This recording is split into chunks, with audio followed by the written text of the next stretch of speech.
அவங்களுக்கு 45 வயசு ஆகுது. அவங்க இப்போ வரைக்கும் 18 கிலோ வெயிட் லாஸ் பண்ணியிருக்காங்க.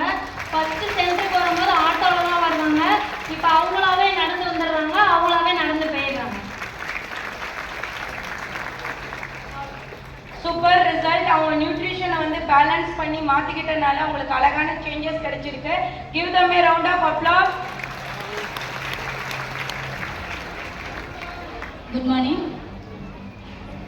நான் 10 days தான் எடுத்துக்கிட்டு இருக்கேன். என்னோட பேர் கமலாதேவி. வயசு 47. செல்லூர்லேருந்து வரேன். 10 நாள் தான் எடுத்திருக்கேன். ரொம்பவே சூப்பராக இருக்குது, ரொம்ப பிரிஸ்காக இருக்குது. எனக்கு இதை அறிமுகப்படுத்தின